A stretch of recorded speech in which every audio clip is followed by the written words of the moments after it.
Hello and welcome to this episode of the Fortnightly Dispatch brought to you by the Baker Street Irregulars.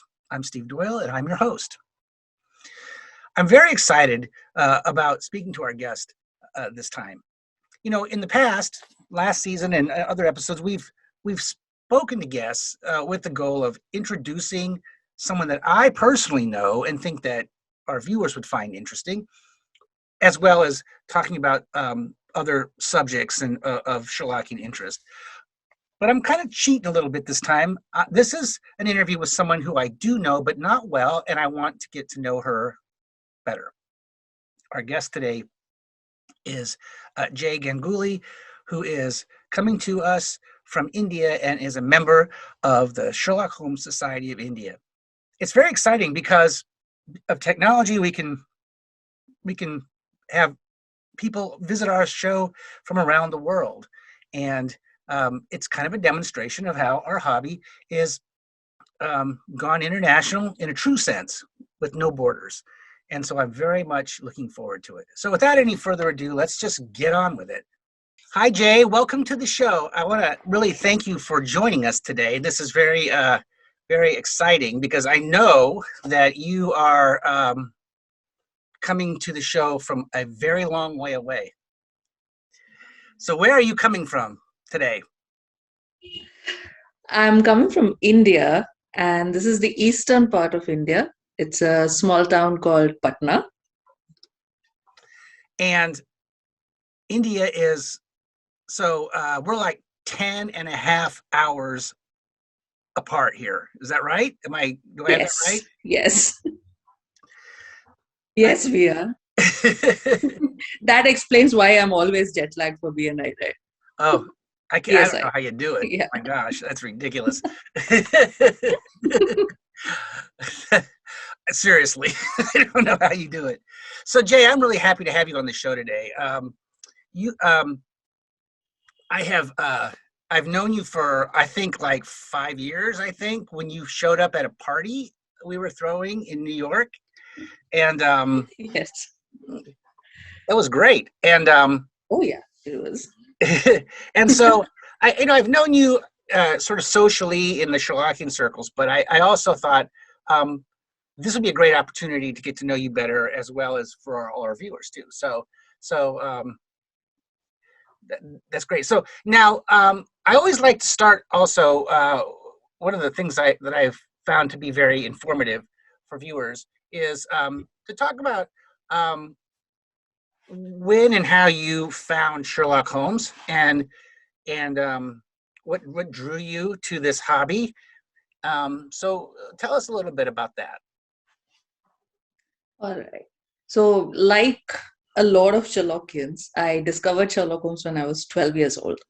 My dad gave me a battered old copy of The Return of Sherlock Holmes, which used to belong to my grandfather at some point of time. I read The Empty House first, kind of unusual, but it just had me hooked so much. By the end of the week, I had my own entire collection of Sherlock Holmes, thanks to my dad again. And I was just in love for the rest of my life. That happens. It's a curious choice to begin with, The Empty House. Holmes is coming back from the dead, but he didn't even know he died. That's interesting. My dad knows best. That's funny. Well, that's interesting. So now I find it, the phenomenon of Sherlock Holmes is obviously international. And he's popular around the world. But I have a feeling that because of the history of India and the connection that India has with the United Kingdom and Britain, that that there may be an extra connection there. Am I presuming that, or is that the case? Is there because of history and culture, is there a greater affinity for something like Sherlock Holmes in India? I would say there is, because one thing is India has got one of the biggest English-speaking populations in the world. And So our medium of education is English. What we read mostly is in English, and it's British English that we study and read. So British literature kind of comes automatically with that. And well, temperamentally, I would say Sherlock Holmes is very well suited to us Indians. We are dramatic by nature, so we love drama of all sorts. And we do love detective stories a lot. In fact, two of very, very famous detectives in India, indigenous, are inspired by Sherlock Holmes. And their authors have blatantly said that these are inspired by Sherlock Holmes. So one is called Feluda. Uh, this is by a very, very renowned filmmaker from India called Satyajit Ray. And the other is Byomkesh Bakshi.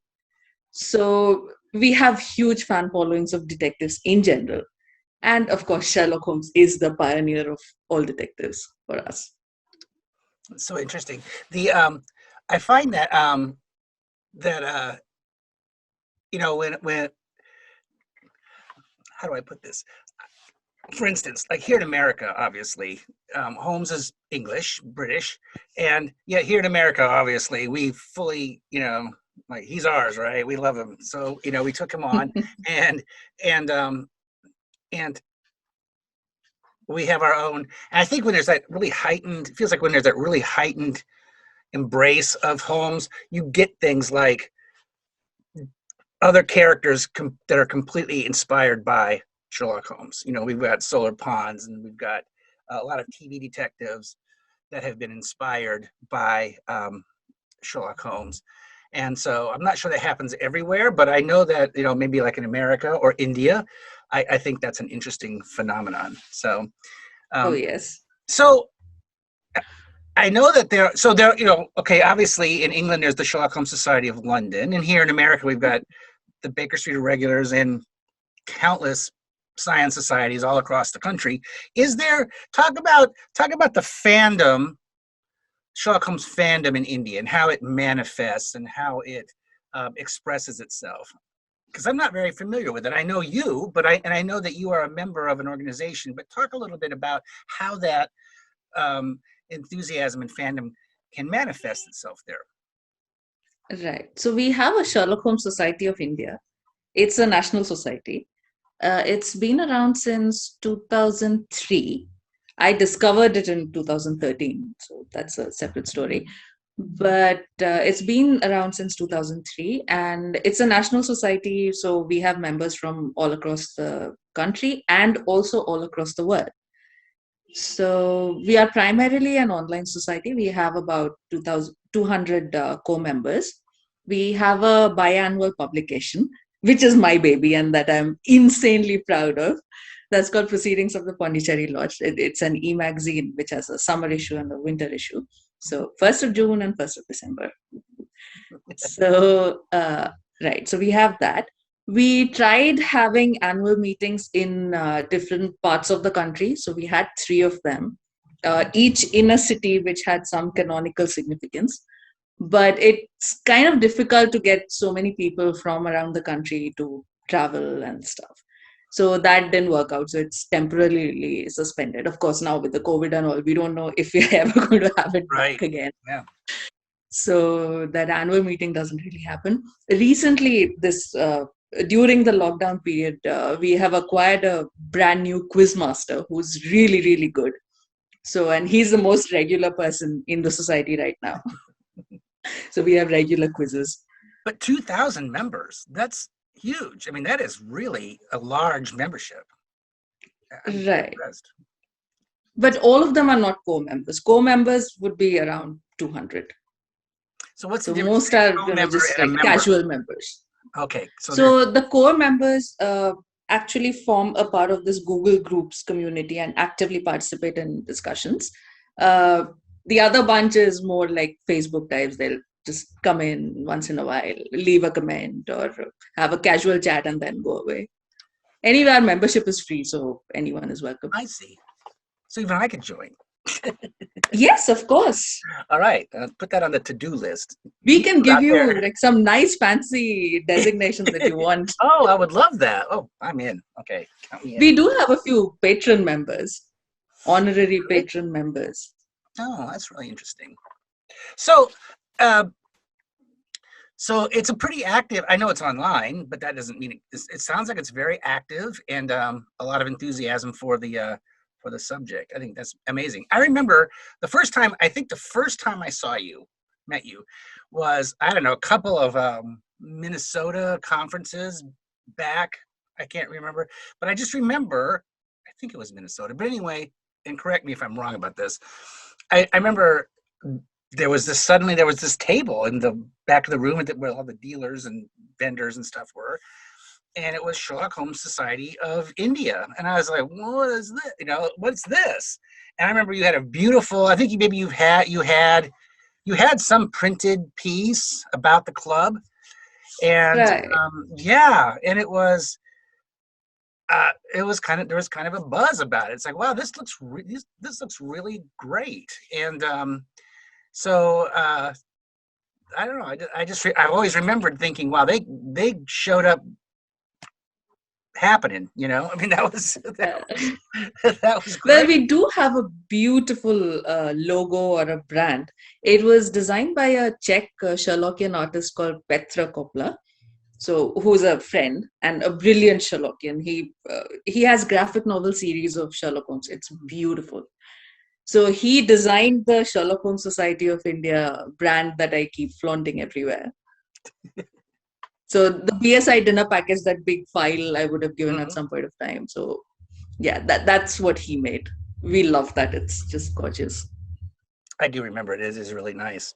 So let's talk a little bit about, if you don't mind, the Mhm. sort of the I- the the Indian influence in the canon. I don't know if this is a particular interest to Indian Sherlockians, but I think Oh yes. it seems like it'd be a natural, right? Oh Um, yes. it just seems like there's a like India just sort of pervades the canon, at least the early first half of the canon. Um, and it's written in a way. India is sort of this mysterious place where things happened in the past that always come back to haunt. Where and usually it's people have done something rather dreadful, and then it comes back to haunt them when they get back to England. But but you know, how does somebody from India see this aspect of that's certainly there in the canon? Well, as far as well, we don't have swamp adders in India at all. So there goes the speckled band. But well, the backstory of Dr. Roy Lott and how he was so cruel and he beat his Indian servant to death. That was fairly common back in those days. So, and nobody would have raised an eyebrow at it because, well, we were a slave country at that point in time. Um, there are, well, several inaccuracies about India, definitely. But, well, it was the 19th century, so you didn't have the internet and you didn't have that much information. And Conan Doyle never actually traveled to India. His son did. His son did, and there's a picture of his son in Bangalore at the museum where he visited and met with some Maharajas and stuff. But Conan Doyle himself never came to India, though he was in contact with Indians who lived in London. The Edalji case is one of the famous ones. Right, right. So, and, well, India was the jewel in the crown of the British Empire at that point of time. So you couldn't talk about Britain and not talk about India. It's so funny because uh, Arthur Conan Doyle kind of did the same thing with America. Now he did travel to America, Mhm. but Right. but he wrote about America in the canon before he did visit, and of course, there are some glaring inaccuracies and things like that. So it doesn't surprise me that he did the same with India, particularly since he never actually went there. I mean, so I find that interesting. I'm really sort of fascinated by the you know, or I've wondered about the perception of the Sherlock Holmes stories, particularly vis-a-vis India, by Mhm. India. I because as you said, India was under the rule of Britain, and I know it's complicated, a complicated history, and and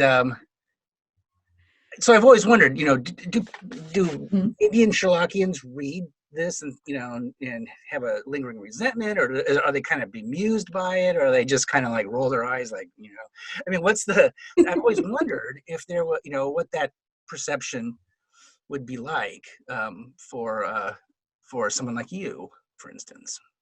Well, it gets mixed reactions from different people.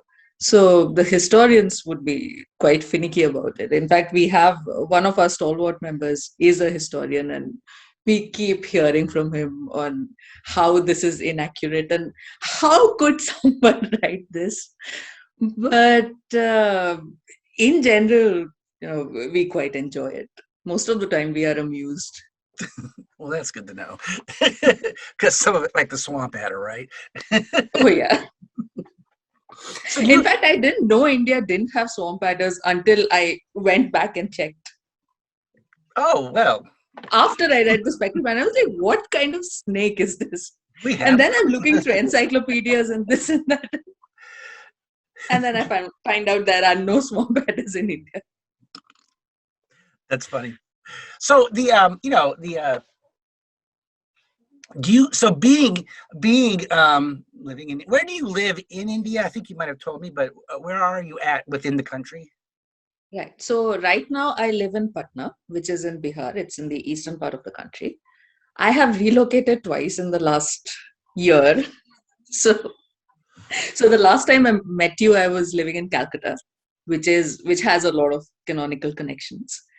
That's what I was I kind of. moved to Bangalore. Yeah. Okay, well, see, okay, so there places are named, in Indian locations are named in the stories, like Sinophore, Crooked Man, um, and I was just wondering if you've ever gone and kind of checked out these locations, made a little pilgrimage to, um, where the events of the Sinophore happened, or anything like that. Have you ever had an opportunity to do that kind of thing? Well, I've visited most of them, but that's in general and not for chasing Sherlock Holmes. So there are about 30 cities or places of India which are mentioned. I made a sort of booklet on this some time ago. It should have been in 2019, no, 2020 dinner packets. So that little booklet with 30 states and cities of India, which are mentioned in the canon, and what their current name is, because some of them have gone to Pakistan. It was undivided India at that point of time. So some are in Pakistan, some are still in India. Some are fictional, like Bharti is a fictional place. It doesn't exist. Terai is a valley. It's not a city. So it's India-Nepal border. There's that Himalayan valley is called Terai Valley. It's mostly known for tea plantations. Um, some places I've visited, some places I've lived in. Agra, of course, and that's my investiture as well. So Agra, I've been there tons of times. Of course, anybody who comes to India has to go to Agra. It's got the Taj Mahal. Oh yes, it's Yes, it's on the list. yes, it's always on the list. And what else? Well, some places are mentioned by their old names, which have now changed. Like Bombay is now Mumbai, Calcutta is now Kolkata, Bangalore is now Bengaluru. So most of the names were Anglicized because the Indian pronunciations are not very conducive to the British tongue. So we have reclaimed some of that back. Yeah. But phonetically they're fairly similar still. Some places, in fact, there is a Sherlock Holmes hotel in a place called Ooty. So Ooty is again the anglicized old name. The actual name is Utakaman, and this is a small hill station in Tamil Nadu.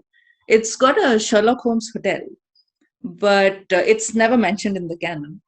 And I haven't been to the hotel myself, but my parents did go there, and they took all pictures and So everything. does it Found have it. a sitting room and all that in it? Oh yeah, oh yeah. Their dining room is called the Irene Adler Room. It's a very small hotel. It's a boutique hotel. They have, I think, 9 or 10 rooms. Every room is themed after a Sherlockian theme, and they have decorations of Sherlock Holmes and various characters from Sherlock Holmes. Some even modern ones, and it's fairly well done. So I hope to get there sometime. Hey, Jay, let's take a break. It's time for us to hear from our sponsor.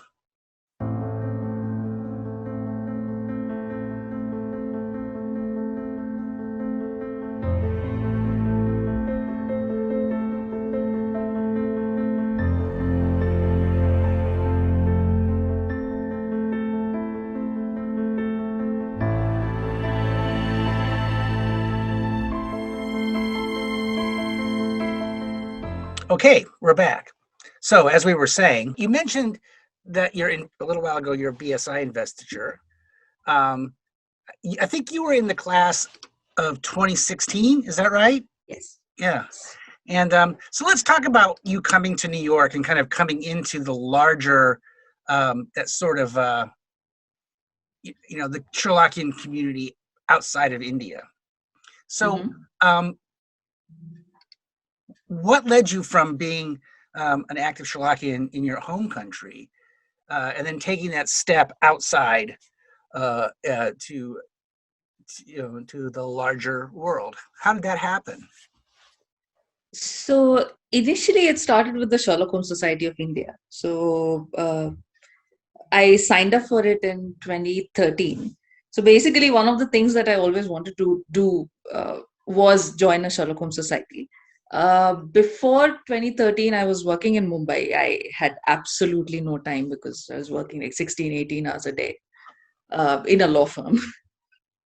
And then 2012, I moved to another city, had a more relaxed lifestyle. Then I started digging up societies. I found out there's a Sherlock Holmes Society of India. I knew about the London one and I wanted to join that, which I did join in 2013 as well. And I signed up for the Sherlock Holmes Society of India, spoke to quite a few people there. I was very, very surprised and impressed by how knowledgeable these people are. I used to think I know everything about Sherlock Holmes, but then you meet other Sherlockians and you're like, oh my God, I don't know anything. I know it can be a humbling thing. It's like, whoa. I don't know, half the discussions, I would be like, digging out my books and seeing, oh, okay, this was there, yes. Right? Oh, I've had that 100 times. I've been in this hobby for decades, and I feel like a total idiot because they know so much. I know, they know so much. So then I found out about the BSI as well. And I fired off an email to some people in BSI, including you. Yes. Asking about science societies. Mm-hmm. Because I wondered if the Sherlock Holmes Society of India could be made a science society. It did. Mike Whelan did that. Mm-hmm. So we are a science society of BSI. And a little after that, I found out about this Sherlock Holmes conference going on in London, again through some British Sherlockians. Went off for that. Met several people from the Sherlock Holmes Society of London who were just brilliant and who are great personal friends even now. So my first visit to London, I was shown London by Sherlockians, and it was just amazing. I bet it was. And I was going to ask you if that was your first international trip, or at least your first trip to England or America. It wasn't my first international trip, but it was my first trip to London, yes. I'd been to Europe before, but not to England. And I'd been to US before, but not to New York until I came to attend the BSI meeting. What a great experience, though, to get to London for the first time and to be sort of you have a host who's a Sherlockian who's taking you where you need to go, right? And Absolutely. Absolutely. That was fantastic. That was fantastic. In yeah, fact, I reached London. I took a cab from Heathrow to my hotel. I checked in, went to my hotel room. 5 minutes later, I'm sent a bottle of champagne saying, with compliments from us. Oh, how nice is that? right. Well, in that case, you have to come up and we'll share it.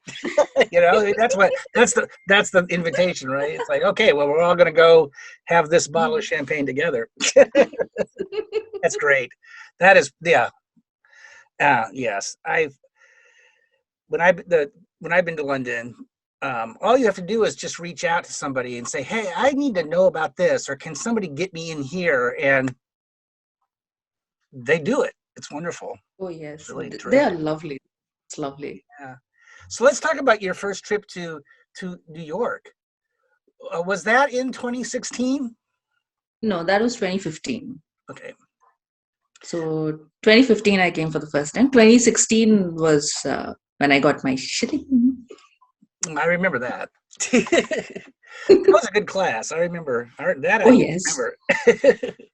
the We've got great people. So what was it like your first experience? Because it can be kind of overwhelming for people sometimes when first of all they just going to New York for the first time can be sort of overwhelming, and then you know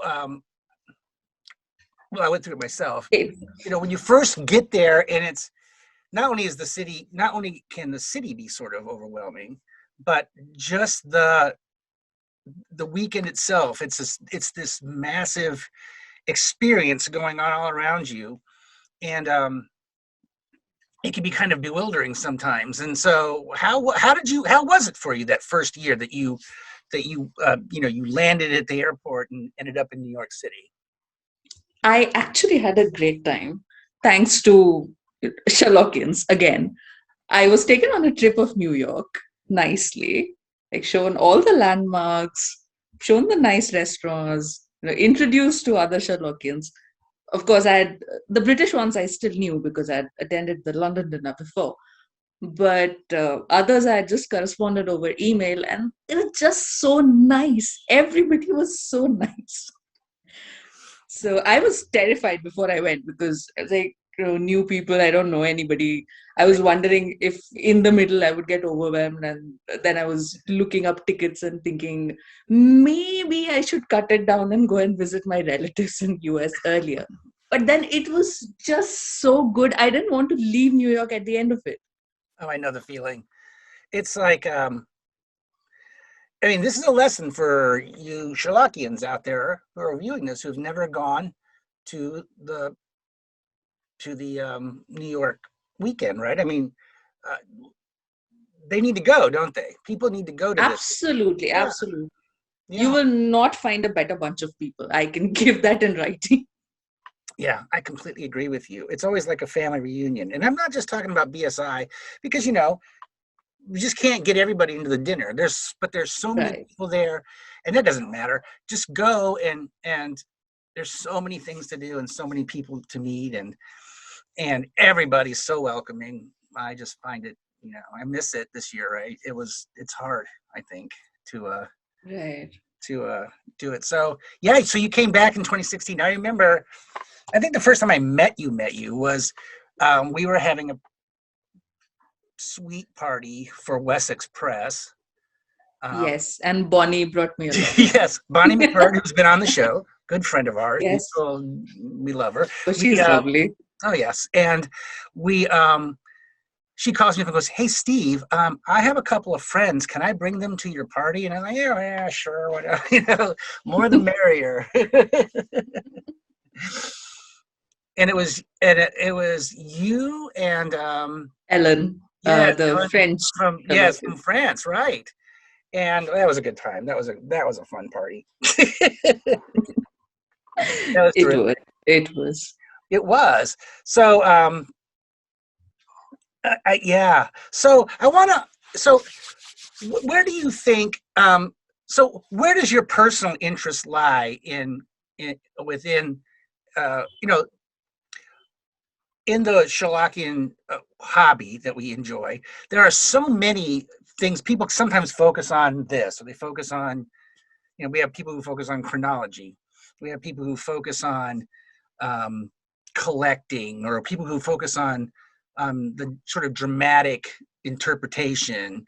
Do you have a particular interest, area of interest that draws you more than others? I mean, or or Mm, or is it just not everything for you?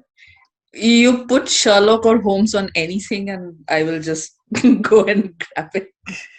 It could be a TV show, it could be a media article, it could be. I even have a lock, like a steel lock, which says Sherlock on it. So Do you all sorts collect? of So you are random you a things. collector My or? phone cover has Sherlock. It's interesting to me that you found Holmes through the reading. So many Sherlockians anymore, particularly Sherlockians who've sort of discovered Sherlock Holmes in the last decade or so, um, found it through the BBC BBC Sherlock. Sherlock. Yeah, and which is fine. I mean, I think that's great. But Yeah, that's fine. Yeah. yeah, it's good. But it's interesting to me that you found it by reading the stories. So, Well, it was a long time ago. well, that's true. It was before that, right? It was way before I that. have a portrait of Sherlock Holmes which I painted when I was 15. It's hanging in the wall there. I can show it to you if you want. Oh, please do. That's yeah. Right. Is that visible? That's pretty good. Yeah, it's oil on canvas. I made it when I was 15. My parents have still kept it here. That's a sign of a true devotion when you're painting pictures as a teenager. I think that's great. Yes. Yeah, at 15 at that. So So do you have future plans for the Sherlock Holmes Society of India? Do you think you'll get back um to doing live meetings or live events? not at the moment. Maybe 2 or 3 years down the line, we could try it again. We were trying to plan a mystery weekend for end of 2020, but of course, that did not happen. Well, Let's see if we can get back to it. I would love to see I would love to see you know how the BSI have done, um, Mhm. sort of within the United States, have done pilgrimages to Salt Lake City, where the events, the sort of the flashback from studying Scarlet happened. That was really fascinating. And then went to the location in Pennsylvania where the flashback from the Valley of Fear happened. We get all the flashbacks. Well, I guess India does too. And then Well, India does and too, we're yeah. big on the flashbacks. And then and and I know the Sherlock Holmes Society of London has taken pilgrimages to Reichenbach, and they go around. They have the advantage of actually where being in the country where the canonical stories happen. And but I think it'd be fascinating to have a sort of a pilgrimage or a trip to India It would be, to see some. I definitely. think it would be fantastic. I'd sign It up for would that. be, I it think would that'd be be. fantastic. Yeah, go to Agra and some of the other locations that are mentioned. You could land in Mumbai like Watson and then go around the country. Right? Wouldn't that be wonderful? That'd be great. Yep. So 30 places, there's a lot to see. right. So my fellow BSI members, make note. Whoever does that, whoever's in charge of that, get on the stick here. We have another trip to plan. In fact, a few years ago, the Sherlock Holmes Society of London was planning a trip to India. It didn't work out in the end Oh, that's too bad. for other reasons, but they were. That's too bad. So let's talk about. I'd like to talk about a little bit more about the community too, because one of my goals with this podcast is to sort of introduce Sherlockians to the larger Sherlock Holmes community, and because how do I say this? In your everyday Sherlockian life, most of us live our Sherlockian lives in our local clubs, or of course, in this era, on the internet, and I've met many Sherlockians, kind of local Sherlockians, who feel sort of, oh, I don't know enough to go to a meeting or to go to a conference or to travel to something. I don't, they're also smart, and they're also, they're experts in all this business. And what would you say to that? Because I don't think that's true. I think that people need to take a plunge, and like you did, and get on a plane and fly to another country. I'm not saying everybody needs to do that, but what would you say to somebody like that who's hesitant about sort of taking that first step into the larger Sherlockian community? Well, I would say it doesn't matter how much you know or how much you don't know, because even if you are a subject expert in something, there will always be people who know more than you. So it doesn't matter. All you need is a little love for Sherlock Holmes and just go out. That's all you need. I agree with you. I just really want to encourage everybody to do that, and do things like this too, like go to the Sherlock Holmes Society of India's website. I was looking Mhm. at your website the other day. I've looked at it before. I wasn't just looking. I mean, every once in a while, I'll see something on Facebook, and it's like, oh, I'm gonna go back and look. And there are terrific articles and essays and proceedings, and and um, and what really struck me this time, I don't know why, but it did, was that um, there's a real international list of contributors. Absolutely, Yeah, absolutely. yeah, I We think. get by with a lot of help from our international friends. Well, I think that's a demonstration of how you know of how the our Sherlockian community has grown to. It's like there are no borders anymore, in a way. When it comes to writing for each other and reading each other's works and buying each other's books, and and getting together. And I think one of the silver linings of this dreadful pandemic has been that we've all learned to sort of use technology like this, and overcome the restrictions that we've been sort of laboring under. And here we are, you and I are having this wonderful visit from like 10,000 miles away, or whatever it Absolutely. is. And so I would just encourage people to, that's an easy way to start venturing out, is to, Absolutely. yeah, get out of your Absolutely. own Sherlock Holmes society and get out there. And yeah, I think it's wonderful. I think it's wonderful. Well, Jay, we're getting close, because we're getting close to the end of our time here. I just want to um, ask you about one last thing. Is there what are you hoping to? Do you have any hopes that once the world kind of gets back to some semblance of normality and we can travel again? What's something you're most looking forward to? The Empire Conference. I'm sorry, what was that? The Empire Conference. Oh, It's been postponed twice. oh, I know. This is the conference by the Baker Street Irregulars, the upcoming conference. Right, and that has an interest. That I'm sure that's bound to have an Indian Yes, it connection does. to it, right? Yeah, Yes. that would be really interesting. Ross will kill me if I say more.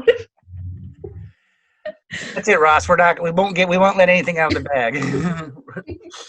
Well, anyway, that's terrific. Yeah, I'm looking forward to it. I know. I hope it gets scheduled and it sticks, right? It's time for that to happen. Great. Well, Jay, I want to thank you. This has been so fun. And I look forward to seeing you again sooner than later in person.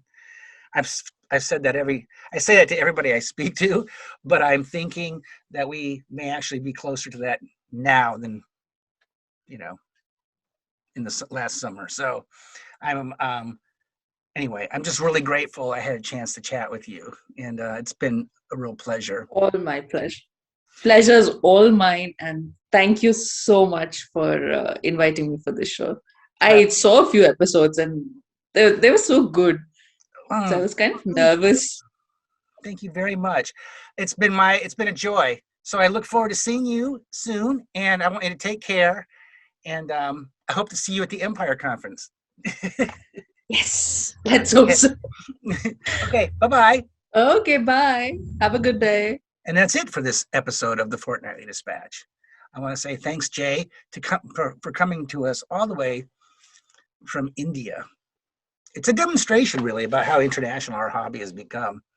As I said earlier, there's no boundaries anymore, and we can bring people from around the world to the show and have a nice visit with them. And that's one of the silver linings of the time that we've been living in.